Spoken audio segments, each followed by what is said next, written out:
Hi കുഞ്ഞുങ്ങളെ, ഇന്നത്തെ ഗണിത ക്ലാസ്സിലേക്ക് ഏവർക്കും സ്വാഗതം. എല്ലാവരും എത്തിയില്ലേ? എത്തിയല്ലേ? നമുക്കിന്നൊരു കഥ പറഞ്ഞാലോ? കഥകൾ എല്ലാവർക്കും ഇഷ്ടമല്ലേ?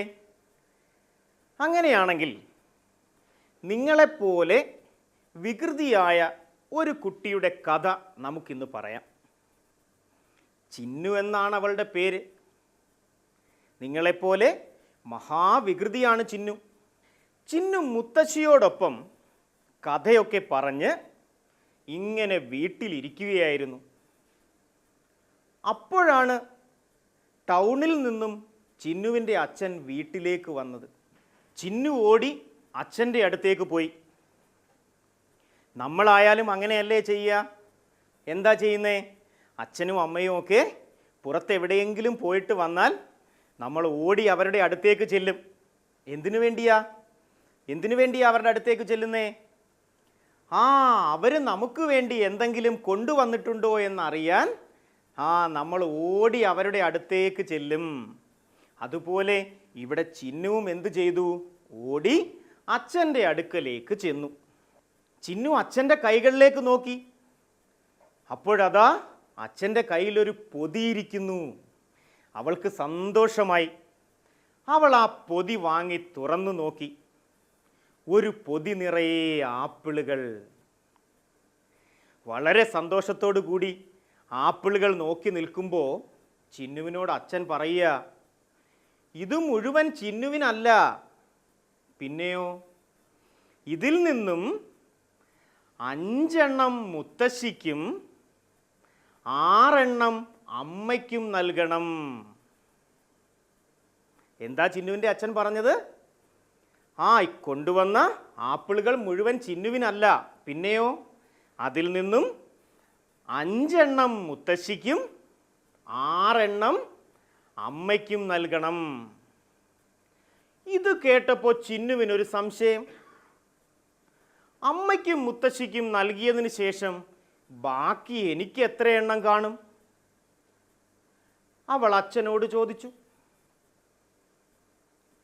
അപ്പോഴാണ് അച്ഛൻ അവൾക്ക് ഒരു സമ്മാനം കൂടി നൽകിയത്. ആപ്പിളുകളുടെ ബാക്കി എണ്ണം കണ്ടെത്താനായി ഒരു മാജിക് ബോക്സ് അച്ഛൻ ചിന്നുവിന് സമ്മാനിച്ചു.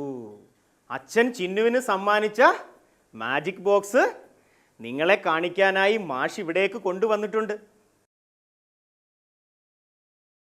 ചിന്നു എങ്ങനെയാണ് മാജിക് ബോക്സ് ഉപയോഗിച്ച് ബാക്കി വരുന്ന ആപ്പിളിൻ്റെ എണ്ണം കണ്ടുപിടിച്ചതെന്ന് നമുക്കുമൊന്ന് നോക്കിയാലോ?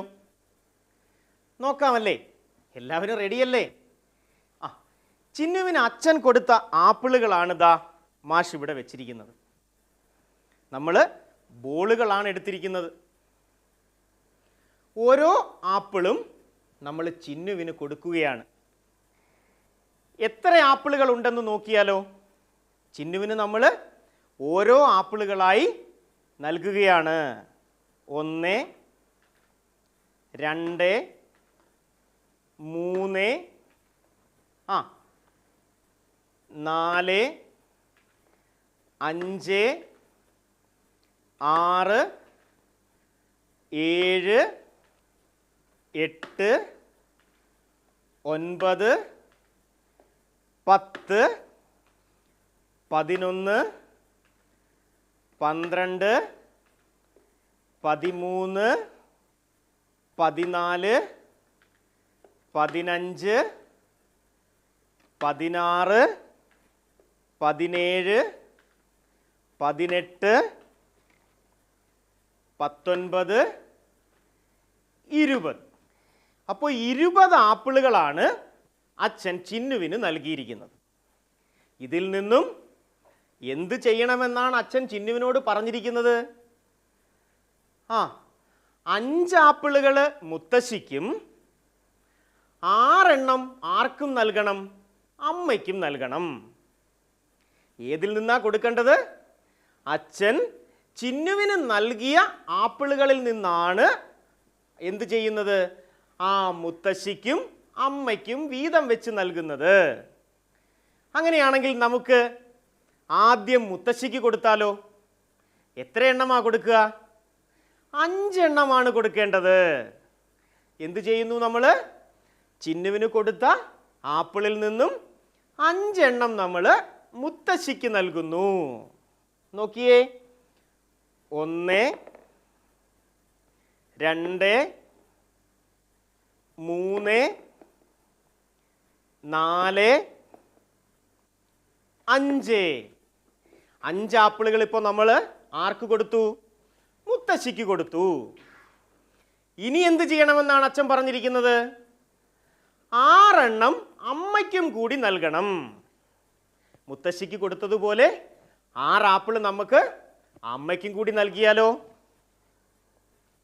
1, 2,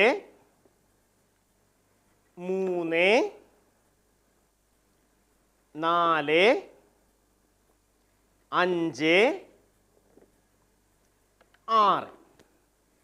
ഇപ്പോൾ നമ്മൾ എന്തൊക്കെ ചെയ്തു? ചിന്നുവിന് കിട്ടിയ ആകെ ആപ്പിളിൽ നിന്ന് 5 എണ്ണം നമ്മൾ എന്ത് ചെയ്തു? മുത്തശ്ശിക്ക് കൊടുത്തു. 6 എണ്ണം നമ്മൾ എന്തും ചെയ്തു? അമ്മയ്ക്കും കൊടുത്തു. അതായത് ചിന്നുവിന് കിട്ടിയ ആപ്പിളിൽ നിന്ന് 5ൻ്റെ ഒരു കൂട്ടവും 6ൻ്റെ ഒരു കൂട്ടവും നമ്മൾ എടുത്തങ്ങ് മാറ്റി. അല്ലേ അല്ലേ മക്കളെ? അതെ. അങ്ങനെയാണ് എങ്കിൽ ബാക്കി ഇനി എത്രയുണ്ട് എന്നാണ് നമുക്കറിയേണ്ടത്. എന്ത് ചെയ്താൽ മതി? ചിന്നുവിൻ്റെ ട്രേയിൽ എത്ര എണ്ണമാണ് കിടക്കുന്നത് നമുക്ക് എണ്ണി നോക്കിയാൽ പോരെ? എത്ര എണ്ണമുണ്ട് നമുക്കൊന്ന് എണ്ണി നോക്കിയാലോ? 1, 2,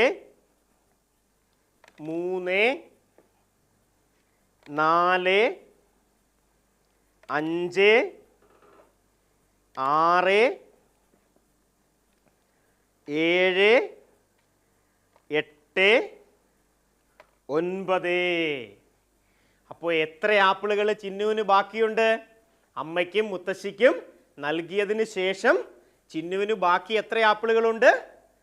9 ആപ്പിളുകൾ ബാക്കിയുണ്ട്. ചിന്നുവിൻ്റെ മാജിക് ബോക്സ് ഉപയോഗിച്ച് നമ്മൾ ബാക്കിയുള്ള ആപ്പിളിൻ്റെ എണ്ണം കണ്ടെത്തിയത് ശരിയാണോ? നമുക്ക് ബോർഡിലൊന്ന് പരിശോധിച്ചാലോ? എന്താ, എല്ലാവരും ബോർഡിലേക്കൊന്ന് നോക്കിയേ. എത്ര ആപ്പിളുകളാണ് അച്ഛൻ ചിന്നുവിന് നൽകിയത്?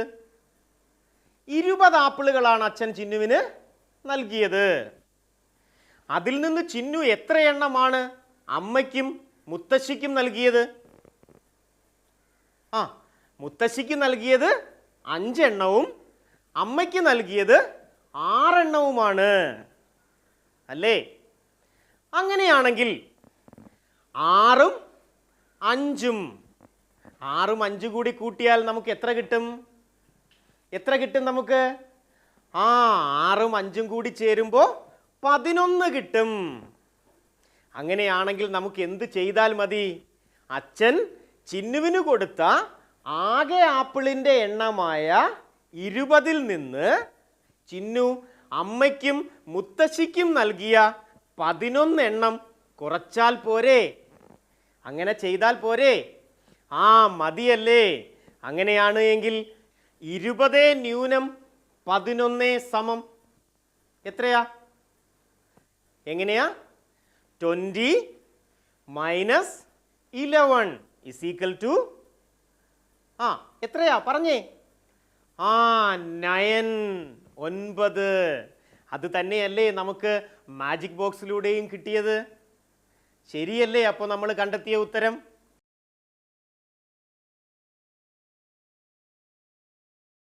അങ്ങനെ ആപ്പിളൊക്കെ കഴിച്ച് മുത്തശ്ശിയുമായി കഥയൊക്കെ പറഞ്ഞിരുന്ന ചിന്നുവിനെ അമ്മ വിളിക്കുന്നു. എന്തിനു വേണ്ടിയാ? ആ കടയിൽ പോയി സാധനങ്ങൾ വാങ്ങിക്കൊണ്ടുവരാൻ.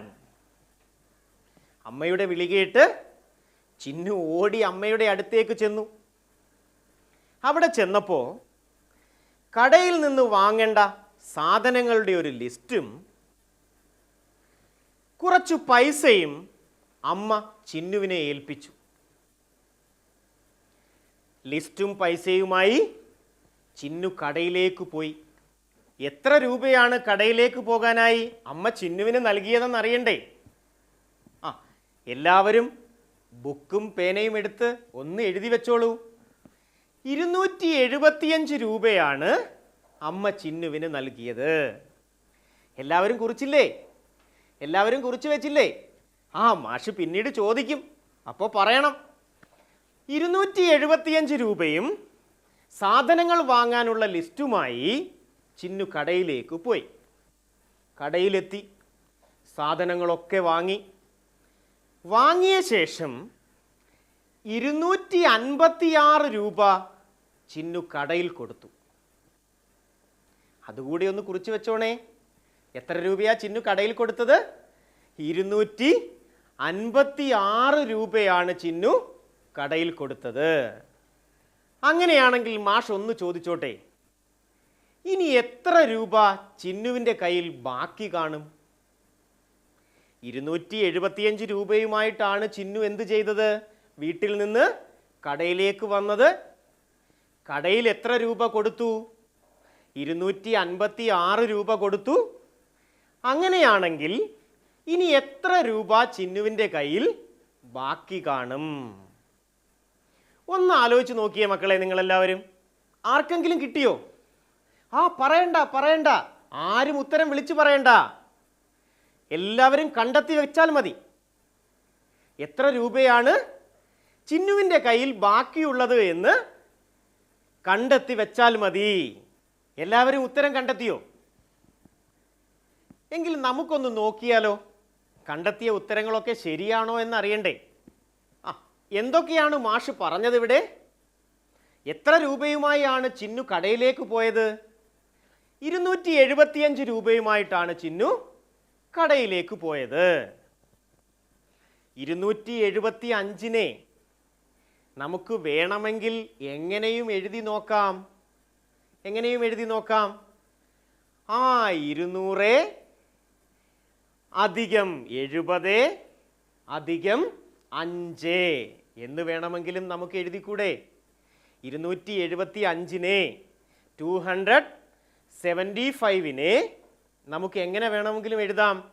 200 + 70 + 5 എന്ന് എഴുതിക്കൂടെ? എന്നെഴുതാമല്ലോ. അതുപോലെ എത്ര രൂപയാണ് ചിന്നു കടയിൽ കൊടുത്തത്? 256 രൂപയാണ്. 275നെ നമ്മൾ പിരിച്ചെഴുതിയതുപോലെ 256നെയും നമുക്ക് എഴുതാമല്ലോ. എങ്ങനെ എഴുതാം? 200 അധികം 50 അധികം 6 അല്ലേ? എഴുതിക്കൂടെ? എഴുതാമോ മക്കളെ? എങ്ങനെയാ? 200 + 50 + 6 എന്ന് എഴുതിക്കൂടെ? എഴുതാമല്ലോ. അങ്ങനെയാണെങ്കിൽ നമുക്കത് സ്ഥാനവില പോക്കറ്റിലൊന്ന് നോക്കിയാലോ? എന്താ, എല്ലാവരും റെഡിയല്ലേ? എത്ര രൂപയാണ് ചിന്നു കടയിലേക്ക് കൊണ്ടുപോയത്? 275 രൂപയാണ് അല്ലേ? നമുക്കത് ഇവിടെ ഒന്ന് ക്രമീകരിച്ച് നോക്കിയാലോ? എത്ര രൂപയാണ്? 200 അല്ലേ? അങ്ങനെയാണെങ്കിൽ നമുക്കതിനെ 2 100 രൂപ നോട്ടുകളായി എടുത്തുകൂടെ? 2 100 രൂപ നോട്ടുകൾ നമ്മൾ എവിടേക്ക് വെക്കുന്നു? അത് ആ നൂറുകളുടെ സ്ഥാനത്തേക്ക്, ഹൺഡ്രഡ്സിൻ്റെ സ്ഥാനത്തേക്കാണ് നമ്മൾ വെക്കുന്നത്. ഇനിയോ, ഇനി എത്രയുണ്ട്? 70 രൂപയുണ്ടല്ലേ. എങ്ങനെ എടുക്കാം നമുക്കതിനെ? 7 10 രൂപ നോട്ടുകൾ, 7 10 രൂപ നോട്ടുകൾ 70 രൂപയുണ്ടല്ലേ. അതിനെ നമ്മൾ എന്ത് ചെയ്യുന്നു? എവിടേക്ക് വയ്ക്കുന്നു? പത്തുകളുടെ സ്ഥാനത്തേക്ക്, ടെൻസിൻ്റെ സ്ഥാനത്തേക്ക് വയ്ക്കുന്നു. ഇനി എത്രയാ ഉള്ളത്? 5 1 രൂപ നോട്ടുകളാണ്. 5 1 രൂപ നോട്ടുകളാണുള്ളത്. അതിനെ നമ്മൾ എന്ത് ചെയ്യുന്നു? ഒന്നുകളുടെ സ്ഥാനത്തേക്ക്, ഒൺസിൻ്റെ സ്ഥാനത്തേക്ക് വയ്ക്കുന്നു. അപ്പം നമ്മളിവിടെ എന്താണ് ചെയ്തിരിക്കുന്നത്? എന്താ ചെയ്തിരിക്കുന്നത്? ചിന്നു കടയിലേക്ക് കൊണ്ടുപോയ 275 രൂപയെ നമ്മൾ എന്ത് ചെയ്തു? ഈ സംഖ്യാ പോക്കറ്റിൽ ക്രമീകരിച്ചു. എങ്ങനെ ക്രമീകരിച്ചു? 2 നൂറുകൾ, 7 പത്തുകൾ, 5 ഒന്നുകൾ. ഇതുപോലെ നമുക്ക് 256 രൂപയും ക്രമീകരിച്ചാലോ? എങ്ങനെ ക്രമീകരിക്കാം? എത്ര 100 രൂപയാ നമ്മൾ ഹൺഡ്രഡ്സിൻ്റെ സ്ഥാനത്ത് വെക്കുക? 2 100 രൂപയാണ്. 2 100 രൂപ നമ്മൾ എവിടെ വയ്ക്കുന്നു? നൂറുകളുടെ സ്ഥാനത്ത്, ഹൺഡ്രഡ്സിൻ്റെ സ്ഥാനത്ത് വയ്ക്കുന്നു. ഇനിയോ ടെൻസിൻ്റെ സ്ഥാനമാണുള്ളത് അല്ലേ? പത്തുകളുടെ സ്ഥാനമല്ലേ ഇനിയുള്ളത്? അവിടെ എത്രയാ വയ്ക്കേണ്ടത്? 5 10 രൂപ നോട്ടുകൾ അല്ലേ? ശരിയല്ലേ? 5 10 രൂപ നോട്ടുകൾ നമ്മൾ എന്ത് ചെയ്യുന്നു? ടെൻസിൻ്റെ സ്ഥാനത്തേക്ക്, പത്തുകളുടെ സ്ഥാനത്തേക്ക് വയ്ക്കുന്നു. ഇനിയോ വൺസിൻ്റെ സ്ഥാനത്തേക്ക് എത്രയാ വേണ്ടത്? 256 അല്ലേ? 256 അല്ലേ നമ്മുടെ സംഖ്യ എന്ന് പറയുന്നത്? അപ്പോൾ എന്ത് വേണം? ഒൺസിൻ്റെ സ്ഥാനത്തേക്ക് വയ്ക്കാൻ 6 1 രൂപ നോട്ടുകൾ നമ്മൾ എടുത്തു അല്ലേ? 6 1 രൂപ നോട്ടുകൾ നമ്മൾ എന്ത് ചെയ്തു? ഒൺസിൻ്റെ സ്ഥാനത്തേക്കും വച്ചു. നമ്മളിപ്പോൾ എന്താ ചെയ്തിരിക്കുന്നത്? 275നെയും 256നെയും ഇവിടെ ക്രമീകരിച്ചിരിക്കുന്നു. ഇനി നമുക്ക് എന്താ ചെയ്യേണ്ടത്? ചിന്നുവിൻ്റെ കയ്യിൽ ബാക്കി എത്ര രൂപയുണ്ട് എന്ന് കണ്ടെത്താൻ വേണ്ടി എന്ത് ചെയ്യണം? 275ൽ നിന്ന് 256നെ നമ്മൾ എടുത്തു മാറ്റണം. അതായത് എന്ത് ചെയ്യണം? 275ൽ നിന്ന് 256 കുറയ്ക്കണം. അങ്ങനെയല്ലേ നമുക്ക് ചെയ്യേണ്ടത്?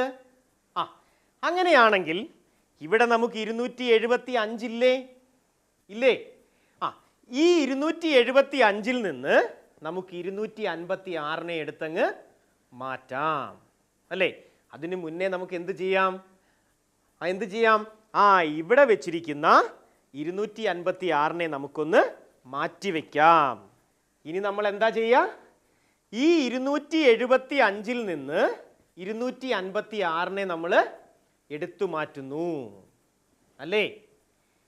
നമുക്കപ്പോൾ വൺസിൻ്റെ സ്ഥാനത്ത് നിന്ന് തന്നെ തുടങ്ങാം.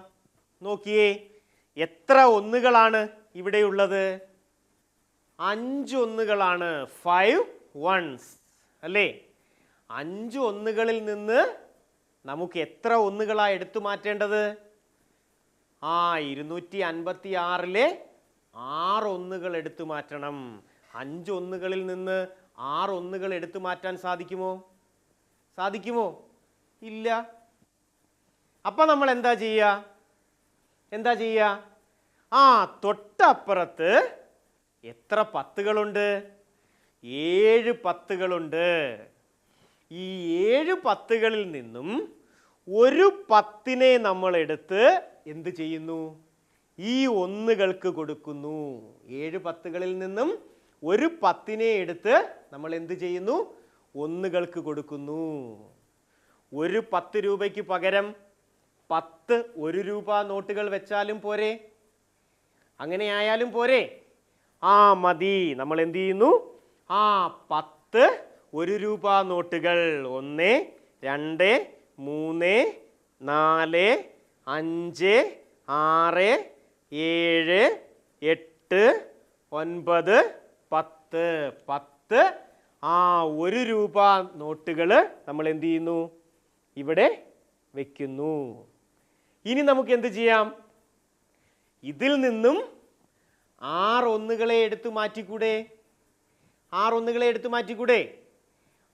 നമ്മൾ 6 ഒന്നുകളെ എടുത്തു മാറ്റുന്നു. 1 2 3 4 5 6 ഒന്നുകളെ നമ്മൾ എന്ത് ചെയ്യുന്നു? എടുത്ത് മാറ്റുന്നു. ഇനി എന്താ ചെയ്യണ്ടേ? പത്തുകളെ മാറ്റണം അല്ലേ? 256-ൽ എത്ര പത്തുകളാണ് ഉള്ളത്? 5 പത്തുകളാണുള്ളതല്ലേ? അങ്ങനെയാണെങ്കിൽ 275-ൽ നിന്ന് 7 പത്തുകളിൽ നിന്ന് 275-ലെ 7 പത്തുകളിൽ നിന്ന് 5 പത്തുകളെ എടുത്തു മാറ്റണം. വേണ്ടേ? വേണം. പക്ഷേ നമുക്കിവിടെ 7 പത്തുകൾ ഉണ്ടോ? ഇപ്പോൾ ഉണ്ടോ? ഇല്ല. എത്ര പത്തുകളേ ഉള്ളൂ? ഒരു 10നെ നമ്മൾ അപ്പുറത്തേക്ക് കൊടുത്തു അല്ലേ? കൊടുത്തതിന് ശേഷം നമുക്ക് ബാക്കി എത്രയേ ഉള്ളൂ? 6 പത്തുകളേ ഉള്ളൂ. ഈ 6 പത്തുകളിൽ നിന്ന് നമുക്ക് എന്ത് ചെയ്യാം? 5 പത്തുകളെ എടുത്തു മാറ്റാം അല്ലേ? 1 2 3 4 5 പത്തുകളെ നമ്മൾ എന്ത് ചെയ്തു? എടുത്ത് മാറ്റി. ഇനി എന്താ വേണ്ടേ? 256 അല്ലേ നമ്മൾ എടുക്കുന്നത് അല്ലേ? അപ്പോൾ ഇനി എന്ത് വേണം? 2 നൂറുകളും കൂടി വയ്ക്കണം. എത്ര കൂടി വയ്ക്കണം? 2 നൂറുകളും കൂടി. 275-ൽ എത്ര നൂറുകളുണ്ട്? 2 നൂറുകളുണ്ട്. 2 നൂറുകളെ നമ്മൾ എടുത്ത് എന്ത് ചെയ്തു? ഇവിടേക്ക് വെച്ചു. അപ്പോൾ 275-ൽ നിന്ന് നമ്മളിപ്പോൾ എന്ത് ചെയ്തിരിക്കുക? 256-നെ എടുത്തു മാറ്റിയിരിക്കുകയാണ്. 2 100 രൂപയും 5 10 രൂപയും പിന്നെ 6 1 രൂപയും നമ്മൾ മാറ്റി. 256-നെ നമ്മൾ 275-ൽ നിന്നും എടുത്ത് മാറ്റിയിരിക്കുന്നു. എടുത്തു മാറ്റിയതിന് ശേഷം മുകളിൽ ബാക്കി എത്രയുണ്ടെന്ന് നോക്കിയേ. ഹൺഡ്രഡ്സിന്റെ സ്ഥാനത്ത്, നൂറുകളുടെ സ്ഥാനത്ത് നമുക്ക് എന്തെങ്കിലും ബാക്കിയുണ്ടോ? ഒന്നുമില്ല. 0 ഒന്നും അവിടെ ഇല്ല. ആകെ ഉണ്ടായിരുന്ന 2 നൂറുകളെ നമ്മൾ എന്ത് ചെയ്തു? ഇങ്ങെടുത്തു മാറ്റി. ഇനി ടെൻസിന്റെ സ്ഥാനത്തേക്ക് പോകുമ്പോ, പത്തുകളുടെ സ്ഥാനത്തേക്ക് പോകുമ്പോ എത്രയുണ്ട് അവിടെ ബാക്കി? ഒരു 10 രൂപ ബാക്കിയുണ്ട്. ഒരു 10 രൂപ ബാക്കിയുണ്ട്. ഒൺസിന്റെ സ്ഥാനത്തേക്ക് പോകുമ്പോഴോ നമുക്കൊന്ന് എണ്ണി നോക്കിയാലോ എത്രയുണ്ടെന്ന്? എത്രയുണ്ട്? 1 2 3 4 5 6 7 8 9 1 രൂപ നോട്ടുകളും നമുക്ക് ബാക്കിയുണ്ട്. എങ്ങനെ ചെയ്തപ്പോഴാ നമുക്കിത് ബാലൻസ് വന്നത്, ബാക്കി വന്നത്? 275-ൽ നിന്ന് 256 എടുത്ത് മാറ്റിയപ്പോൾ നമുക്ക് എത്രയാ ഇവിടെ ബാക്കി വന്നത്? ഒരു 10 രൂപ നോട്ടും 9 1 രൂപ നോട്ടുകളും. അപ്പോൾ എത്ര രൂപയായി? എത്ര രൂപയായി? ഒരു 10 രൂപ നോട്ടും 9 1 രൂപ നോട്ടുകളും കൂടി ആയപ്പോൾ നമുക്ക് എത്ര രൂപയായി? 10 19 രൂപയായി. ശരിയാണ്. എത്ര രൂപയായി? 19 രൂപയായി അല്ലേ? ശരിയല്ലേ? എല്ലാവർക്കും ഇതേ ഉത്തരം തന്നെയാണോ കിട്ടിയത്? ഇനി ഇത് ശരിയാണോ നോക്കാൻ എന്ത് ചെയ്താൽ മതി? നമുക്ക് ചെറിയൊരു സൂത്രം പ്രയോഗിച്ചാലോ? എന്ത് ചെയ്യാം? എന്ത് ചെയ്യാം? ഈ 256ഉം ഈ 19ഉം കൂടി ഒന്ന് കൂട്ടി നോക്കിയാലോ? അപ്പോൾ ഇതിനെ നമുക്ക് എങ്ങനെയാ എഴുതി കുറയ്ക്കുന്നത്? 275 ന്യൂനം 256 അല്ലേ? 275ൽ നിന്ന് 256 കുറയ്ക്കുന്നു. അങ്ങനെ ചെയ്യുമ്പോൾ നമുക്ക് എത്ര കിട്ടും ഉത്തരം? അവിടെ 19. അപ്പോൾ നമ്മുടെ ഗണിത പാഠപുസ്തകത്തിലെ 34ാമത്തെ പേജിലെ ശാസ്ത്രമാസിക എന്ന പ്രവർത്തനം എല്ലാവരും ചെയ്തു നോക്കണം.